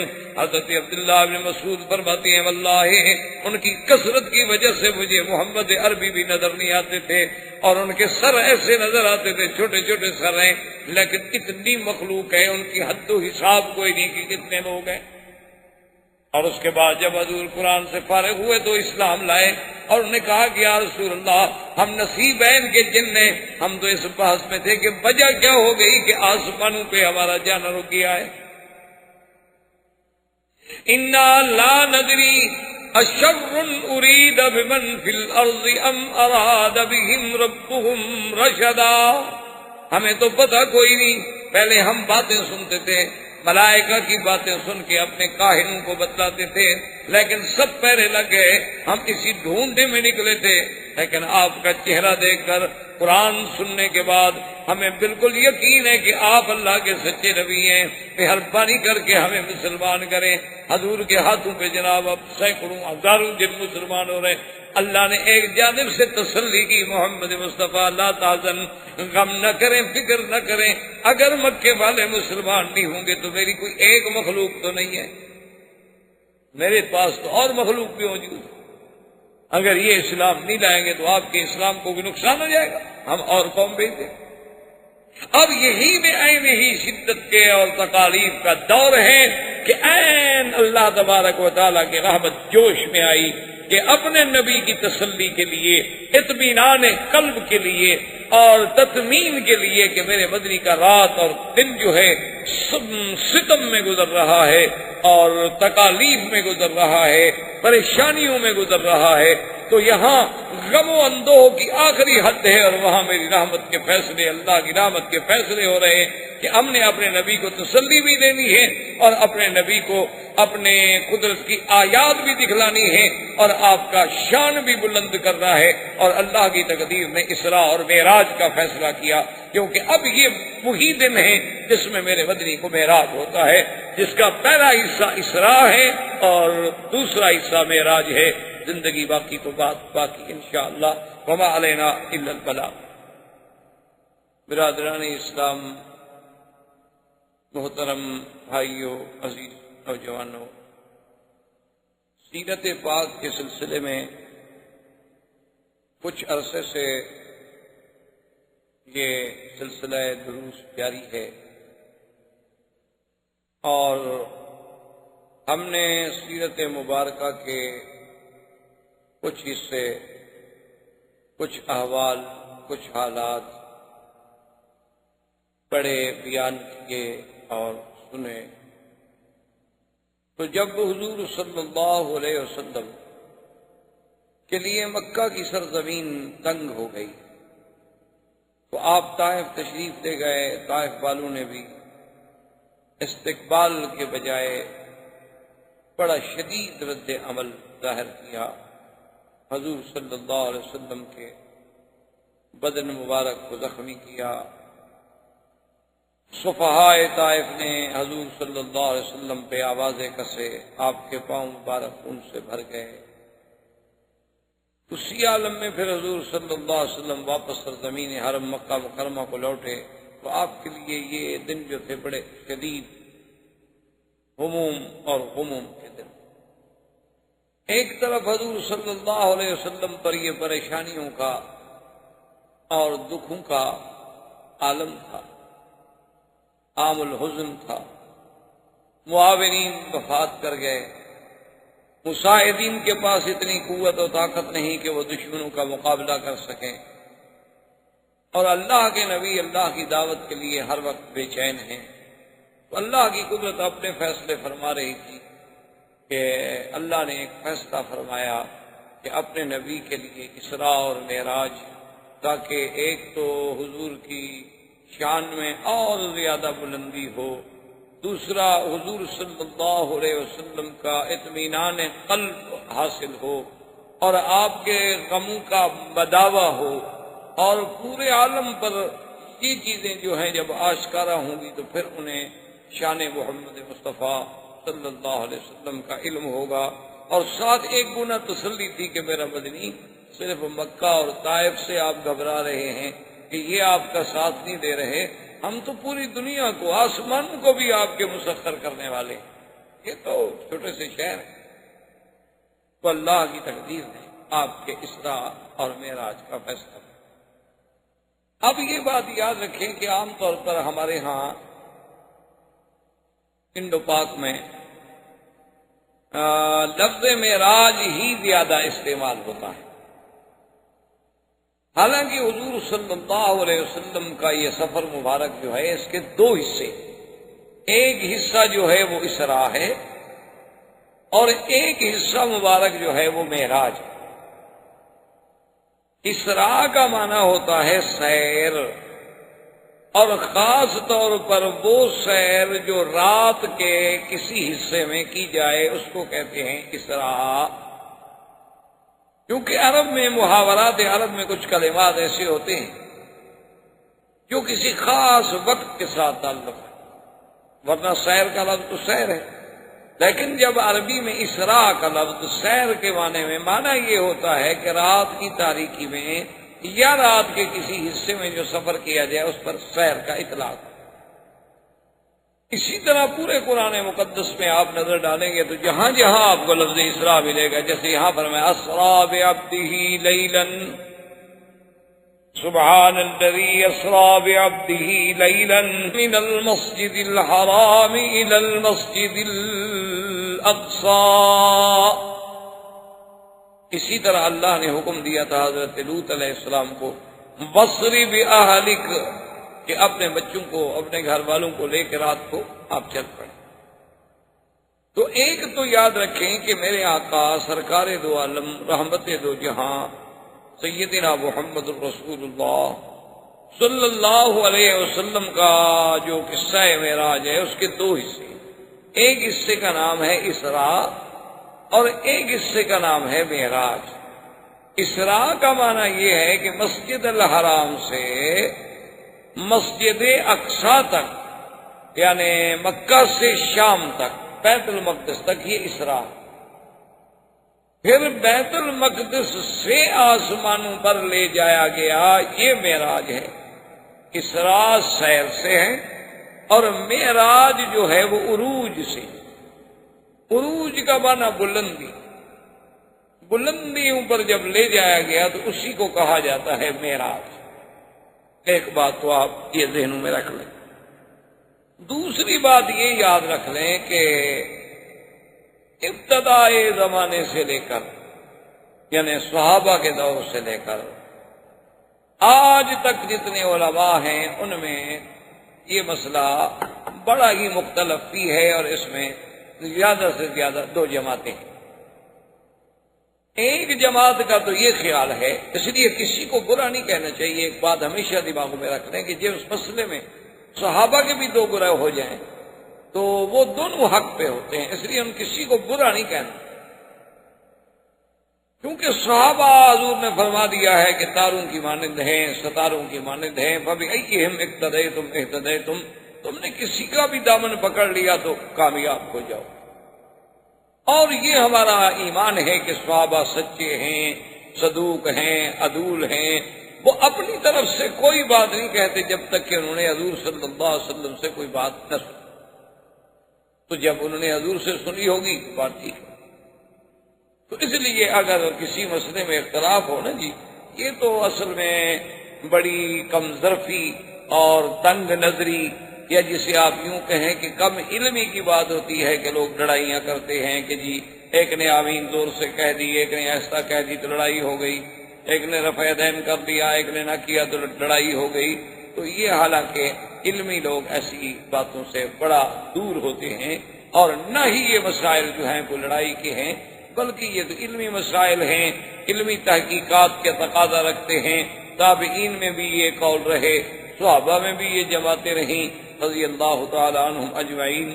اور دراصل اللہ نے اپنے محبوب کے ہر عمل کو قیامت تک جو زندہ رکھنا ہے تو اللہ نے کچھ ہر عمل کے لیے ایک جماعت پیدا کر دی جو حضور کی سنت کو قائم کر کے چلی جا رہی ہے اور قیامت تک چلی۔ یعنی حضور پاک نے فاتحہ پڑھی، فاتحہ پڑھنے والی بھی جماعت قیامت تک موجود۔ حضور نے یہ بھی ارشاد فرما دیا کہ بھی جن کا امام ہے امام کا پڑھنا کافی ہے، وہ بھی لوگ موجود ہیں، اس حدیث پر بھی عمل ہو رہا۔ حضور صلی اللہ علیہ وسلم نے رفع دین فرمایا اور نی بھی فرمایا، تو دونوں پر عمل کرنے والے قیامت تک موجود ہیں۔ یہ تو وسعت تھی دین میں، آسانی تھی دین میں، یسر تھا دین میں کہ جس کو جو بات پہنچ گئی بھی الحمدللہ، قصور کی بات تو ہے نہیں، مروی باتیں اور دونوں میں حدیثیں موجود ہیں، لڑائی کا کیا ضرورت؟ یہ تو بڑی فراخ دلی والی بات ہے، لیکن افسوس بدقسمتی ہے ہماری کہ آج یہ مسائل جو ہیں بڑے اختلاف والے بن گئے۔ وہ ایک دفعہ پرانے دور میں برٹش کے زمانے میں ایک مسجد پہ لڑائی ہو گئی اسی آمین کے مسئلے پہ، کچھ لوگ کہیں ایسا کہو، کچھ کہیں زور سے کہو، لڑائی ہو گئی، لوگ زخمی ہو گئے، کیس ہوا، مقدمہ ہوا۔ بہرحال وہ جب جج کے پاس گیا تو جج نے دونوں وہ جھگڑنے والے جو تھے نا دونوں کو سزا دے دی، اور اس میں لکھا اس نے کہ بھی فریقین کے دلائل سننے کے بعد میں اس نتیجے پہ پہنچا ہوں کہ اسلام، دین اسلام میں آمین جو ہے بالسر بھی ہے بالجہر بھی ہے، یعنی آمین ایسا کہنا بھی جائز ہے اور زور سے کہنا بھی جائز ہے، لیکن آمین بالشر کا کہیں ثبوت نہیں ملتا کہ آمین کو شر کا بہانہ بنا دیا جائے، اس لیے میں ان دونوں کو سزا دیتا۔ تو اصل بات ٹھیک تھی، حالانکہ وہ کافر تھا انگریز، اس نے کہا بھی آمین بالجہر آمین بالسر تو ہے، لیکن آمین بالشر کہاں سے نکل آئی کہ آدمی آمین پہ آ کے لڑائی شروع کر دے، لڑنا شروع، تم نے کیوں زور سے کہی اور کہا تم نے کیوں نہیں کہی۔ اسی طرح معراج کے مسئلے میں بھی یاد رکھیں ہمیشہ کہ اس میں بھی دو قول ہیں جو بڑے بڑے قول ہیں، اور دونوں طرف صحابہ ہیں، دونوں طرف تابعین ہیں، دونوں طرف ائمہ محدثین ہیں، ائمہ مجتہدین ہیں، اور اللہ ان کی قبروں پہ کروڑوں رحمتیں فرمائے.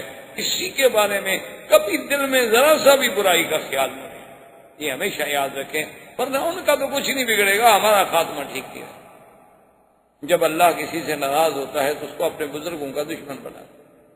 وہ بس سارا دن پھر یہی کام کرتا رہتا ہے کہ دیکھو جی فلاں امام نے کیوں یہ کہا اور فلاں نے یہ کیوں کہا اور فلاں. تو اس لیے ایک بات کو سمجھ، حالانکہ دیکھیں پہلے کتنا رواداری تھی کہ تاریخ میں آتا ہے کہ امام شافعی رحمۃ اللہ علیہ ایک دفعہ بغداد تشریف لے گئے اور اتفاقاً انہوں نے اس مسجد میں جا کے نماز پڑھی جہاں امام ابو حنیفہ رحمۃ اللہ علیہ کی ساتھ قبر ہے، کیونکہ امام ابو حنیفہ رحمۃ اللہ علیہ بغداد میں دفن. تو امام شافعی خود امام ہے، یعنی کوئی چھوٹا آدمی نہیں، کوئی عام مولوی عالم نہیں، امام وقت ہے. لیکن جب انہوں نے نماز پڑھی تو اس دن دفع دین بھی نہ کیا اور آمین بھی نہ کہا زور سے، حالانکہ یہ تو امام شافعی کا مسلک ہے، دفع دین کرنا اور آمین زور سے کہنا اور ہر رکعت میں فاتحہ پڑھنا، چاہے آگے امام ہو نہ ہو، کسی حال میں بھی. یہ تو امام شافعی کا مسلک ہے. لیکن اس دن آپ نے چپ کر کے رفع دین بھی نہ کی اور آمین بھی زور سے نہ کہی، ہاتھ بھی اوپر نہ باندھے، ہاتھ بھی نیچے باندھ لیے اور نماز پڑھ لی. جب نماز سے فارغ ہوئے تو ان کے شاگرد جو تھے وہ بڑے پریشان ہوئے. انہوں نے کہا کہ ہمارے امام استاد کو کیا ہو گیا، امام نے تو اپنا مسلک چھوڑ دیا. تو سارے جناب دوڑتے ہوئے انہوں نے کہا یا امام یہ کیا ہو گیا، آپ نے کیا کیا؟ ساری زندگی ہمیں فرماتے رہے رفع دین کرو، آمین کہو زور سے، اور آج آپ نے آمین بھی چھوڑ دی، رفع دین بھی چھوڑ دی، اور ہاتھ بھی آپ نے ناف کے نیچے باندھے ہوئے تھے، ہمیشہ ہاتھ آپ سینے پہ باندھتے ہیں، یہ کیا ہو گیا؟ نے فرمایا استحییت من صاحب ھذا القبر، اس قبر والے بندے سے مجھے حیا کہ اس کے مسلک میں چونکہ یہ چیزیں نہیں ہیں تو لہذا اگر آج میں اس کے قول پہ عمل کر دوں تو کیا ہو جائے؟ اگر اس کے پاس بھی تو حدیث رسول اللہ، وہ اپنی طرف سے تو کچھ نہیں کہتا، وہ بھی جو کچھ کہہ رہا ہے وہ بھی تو حدیث رسول اللہ سے کہہ رہا ہے. صرف افہام و تفہیم کا فرق ہے نا، کہ ہم نے اس کے معنی کو یوں سمجھا اور اس نے اس کے معنی کو یوں سمجھا. تو افہام و تفہیم میں تو فرق ہو سکتا ہے. 4 آدمی ہم بیٹھے ایک عبارت کا ترجمہ کریں، لازمی بات ہے ہر آدمی الگ ترجمہ کرے گا. یعنی آپ ایک اردو کا جملہ لے کر کسی کو دے دیں، اس کو کہیں گے جی اس کی تشریح کرو، 4 آدمی کو دے دیں، 4 آدمی الگ تشریح کریں گے. اگر مقصود ایک ہوگا لیکن مفہوم ایک ہوگا، لیکن لفظ اور طریق جو ہے وہ الگ الگ ہو. تو یہ ادب تھا، یہ احترام تھا. اور ان کا ایک بہت بڑا مشہور قصیدہ ہے جو انہوں نے امام ابو حنیفہ رحمۃ اللہ علیہ کی شان میں لکھا تھا کہ فلعنت ربنا اعداد رمل. انہوں نے کہا کہ اللہ اس بندے پر جتنے اس کے ریت کے ذرے ہیں نا اتنی لعنتیں بھیجے جو ابو حنیفہ کے قول کو ٹکرا دے. یہ کہہ دے کہ میں امام صاحب کے قول پہ عمل نہیں کرتا، میرے نزدیک دوسرا قول راجح ہے. لیکن یہ تو نہیں نا کہ کہہ دے کہ وہ غلط تھے اور وہ نعوذ باللہ کوفے کے قصائی تھے اور وہ جاہل تھے اور وہ کچھ نہیں تھے اور وہ یوں تھے اور یوں تھے، ان کو تو حجامت کے مسئلے بھی نہیں آتے تھے اور لوگوں نے امام مان لیا. تو ایسی چیزیں جو ہے نا اس لیے ہمیشہ ذہن میں رکھا کریں، کیونکہ آج کل ہمارے نوجوانوں پر یہ مسائل بڑے سوار ہیں. ان کو بدقسمتی ہے ہماری کہ ہم کیا کریں کہ آدمی 4 جماعتیں پڑھ لیتے ہیں بیچارے، 2 دین کی کتابیں پڑھ لی اور دعویٰ ہو جاتا ہے کہ میں عالم ہو گیا، میں مولوی ہو گیا. پھر اور جب آدمی صحیح معنوں میں عالم نہ ہو تو پھر دین ملا فی سبیل اللہ فساد. پھر مولوی اسی کو کہتے ہیں کہ جو چپ نہ کرے، کوئی نہ کوئی بات کہتا ہے، صحیح ہو یا غلط. تو اس لیے یاد رکھیں کہ معراج میں اور اسراء میں 2 قول. ایک قول تو یہ ہے کہ یہ اسراء معراج سب حق ہے، لیکن ہے یہ خواب. یعنی حضور صلی اللہ علیہ وسلم نے سیر فرمائی، حضور صلی اللہ علیہ وسلم کو معراج ہوا، لیکن وہ یہ کہتے ہیں کہ بھی یہ خواب، یعنی یہ بیداری کا قصہ نہیں، بلکہ آپ نے خواب میں یوں دیکھا کہ میں یہاں سے چلا اور یہاں گیا اور یہاں گیا اور یہاں. ایک دوسرے علماء کرام صحابہ عظام سلف صالحین کا یہ قول ہے، وہ کہتے ہیں نا یہ واقعہ جو ہے خواب کا نہیں ہے بلکہ بیداری کا ہے، اور صرف روح کو یہ خبر پیش نہیں ہوا بلکہ حضور صلی اللہ علیہ وسلم نے روم الجسد، اور بیداری میں جاگتے ہوئے آپ نے یہ سب کچھ دیکھا ہے۔ اسراء بھی اور معراج بھی دونوں حضور صلی اللہ علیہ وسلم کے وجود مسعود اور آپ کے بیداری کے عالم میں روح اور جسد کے ساتھ آپ نے یہ سارا سفر کیا، یہ خواب نہیں۔ اب اسی پہ غور کر لیں کہ جنہوں نے کہا ہے کہ خواب ہے، وہ کیوں کہتے ہیں خواب؟ وہ کہتے ہیں کہ قرآن پاک میں ایک آیت مبارک ہے، قرآن کہتا ہے وَمَا جَعَلْنَا الرُّؤْيَا الَّتِي أَرَيْنَاكَ إِلَّا فِتْنَةً لِلنَّاسِ وَمَا جَعَلْنَا الرُّؤْيَا الَّتِي أَرَيْنَاكَ إِلَّا فِتْنَةً لِلنَّاسِ کہ میرا مدنی صلی اللہ علیہ وسلم، یہ جو کچھ ہم نے آپ کو دکھایا ہے ہمارا مقصد ہے امتحان لوگوں کا کہ کیا مانتے ہیں۔ اتنی بڑی بات بھی مانتے ہیں میرے نبی کی کہ نہیں مانتے؟ تو لفظ ہے رویا، رویا عام طور پر اطلاق ہوتا ہے خواب پہ، قرآن میں لفظ رویا ہے۔ جیسے سیدنا یوسف علیہ السلام نے اپنے ابا سے کہا تھا کہ میرے ابا انی رأیت 11 کوكبا والشمس والقمر رأيتهم لي ساجدين، کہ میں نے دیکھا ہے کہ 11 تارے ہیں، سورج چاند ہے اور مجھے سجدہ کر رہے ہیں۔ قال یا بني لا تقصص رؤياك على إخوتك، انہوں نے کہا تھا کہ میرے بیٹے اپنا یہ خواب جو ہے نا کسی بھائیوں کو نہ بتلانا۔ تو وہاں بھی لفظ رویا ہے، رویا سے مراد خواب ہے۔ یوسف علیہ السلام نے خواب ہی دیکھا تھا، کوئی حقیقت تو نہیں تھی کہ تارے آسمان سے اتر کے سجدہ کر رہے۔ اسی طرح اپنا سیدنا اسماعیل علیہ السلام اور سیدنا ابراہیم علیہ السلام جب تشریف لے گئے منا میں، اور اس وقت اپنے بیٹے، بھائی آسانی سے خاموش تو رہو نا، بات کرنا بھی ضروری ہے پانی کے ساتھ۔ اللہ تبارک و تعالیٰ نے اتنی عقل نہیں دیا، ابھی قرآن پڑھا جا رہا ہے، مسجد ہے، ہم خاموش رہ لیں، اور باتوں کا شوق ہے سڑک پہ کھڑے ہو کے ساری رات کرتے رہیں، کسی نے آپ کو منع نہیں کرنا۔ لا حول ولا قوت الا باللہ۔ تو اب انہوں نے سیدنا اسماعیل علیہ السلام کو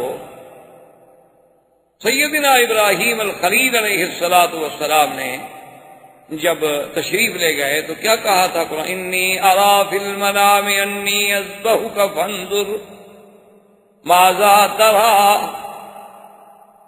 ہم نے کہا ابا جان میں نے تو خواب دیکھا، ابا میرے بیٹے میں نے خواب دیکھا ہے کہ میں تمہیں ذبح کر رہا، اب اس کی تعبیر تمہاری رضامندی کے بغیر تو ممکن نہیں، تم بتاؤ کیا میں کیا کروں؟ بہرحال میرا خواب۔ تو وہاں بھی لفظ رویا ہے، ارا ہے، جس کا مادہ رویا سے ایک ہے تو معنی خواب ہے۔ وہ کہتے ہیں کہ جب قرآن یہ کہتا ہے کہ وما جعلنا الرؤيا التي أريناك، یہ جو رویا ہم نے آپ کو دکھایا ہے یہ بندوں کے امتحان کے لیے ہے، وہ کہتے ہیں کہ حضور صلی اللہ علیہ وسلم نے تو خواب دیکھا ہے، یہ رویا ہے، حقیقت تھوڑی ہے کہ آپ زندگی میں جاگتے ہوئے اپنے وجود مسعود کے ساتھ تشریف لے گئے تھے۔ ایک ان کی دلیل اللہ کے قرآن سے یہ، اور دوسری ان کی دلیل ہے ایک حدیث ہے سیدہ عائشہ صدیقہ رضی اللہ تعالی عنہ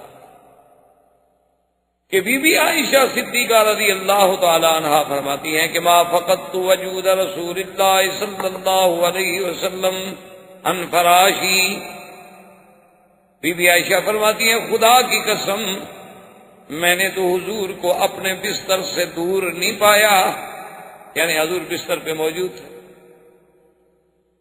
وہ کہتے ہیں کہ جب بیوی کہہ رہی ہے کہ حضور بستر پہ موجود تھے تو حضور آسمانوں پہ کیسے تشریف لے گئے؟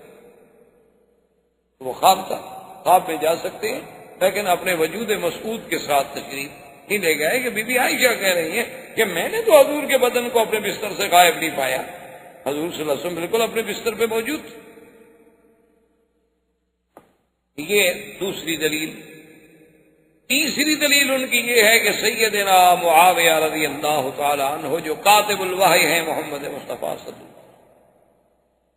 صحابی جلیل ہیں، کاتب الوحی ہیں، اور پھر حضور کے قریبی رشتہ دار ہیں، معاویہ بن ابی سفیان ہیں، اور اس کے بعد پھر حضور صلی اللہ علیہ وسلم کی زوجہ محترمہ ام حبیبہ کے بھائی ہیں۔